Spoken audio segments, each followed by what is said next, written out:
For nearly 80 years, a groundbreaking Harvard study tracked the lives of over 2,000 people to search for the keys to happiness. Subjects of the study included the eventual President John F. Kennedy and the famous Washington Post editor Ben Bradley, as well as people who became successful entrepreneurs, lawyers, and doctors, but also those who became schizophrenics, alcoholics, or mentally disturbed. Because of how long the research period was, this required multiple generations of researchers. Starting before World War II, they diligently analyzed blood samples, conducted brain scans, poured through countless reams of data, including vast medical records, hundreds of in-person interviews, surveys, questionnaires, and home visitations. The conclusion? The nearly 80-year Harvard study found that the keys to happiness and a longer life wasn't in how much money you made or how many luxury possessions you had.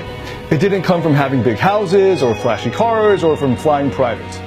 It wasn't found in how many degrees you earned or how many followers or likes you get or how high your social status was. It didn't even come from having good health or being physically fit.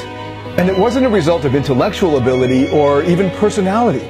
According to Dr. Robert Waldinger, the director of the 80-year Harvard study and professor of psychiatry at Harvard Medical School, the most important factor for a long and happy life, the one factor that surpasses all the rest in importance, is the quality of our relationships. Close, loving relationships, more than money or fame or even health, are what keep us living longer and happier lives. The quality of our relationships are better predictors of how long and happy our lives will be than our social class or IQ or even our genes. Dr. Robert Waldinger said, and I quote, "Those who kept loving relationships got to live longer and happier, but the loners often died earlier.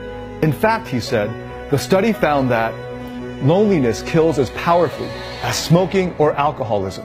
When I heard this, I thought about one of my old college friends. You see, he was a loner. We became friends because we lived in the same dorm and were both philosophy nerds with horrible people skills.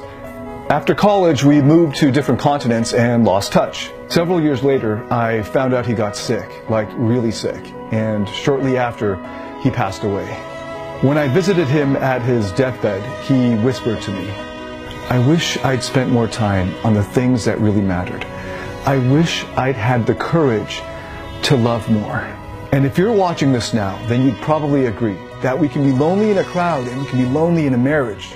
Because it's not the number of friends you have or whether you're in a relationship that matters. What matters is the quality of our close relationships. In this social media age, many young adults actually believe that fame or wealth or high achievements are what bring happiness and fulfillment.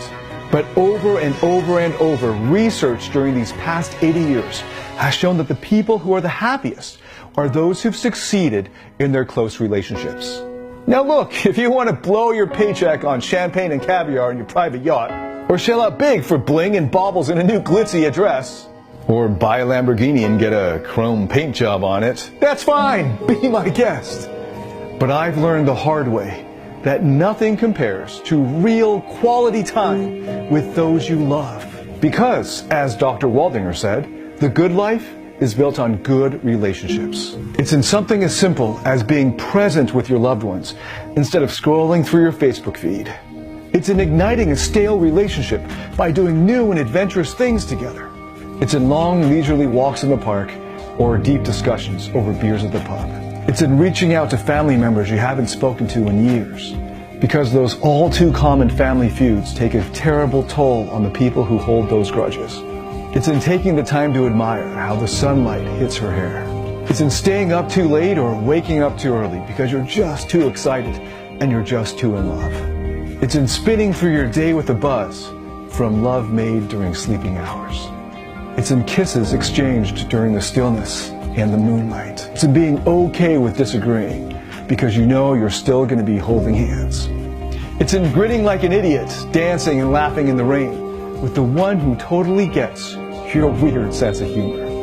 It's in slowly but surely becoming a better person because of the unconditional love of the one you love. And yes, I realize that with so much cynicism, cheating, and heartbreak, to many people, this may sound like drivel.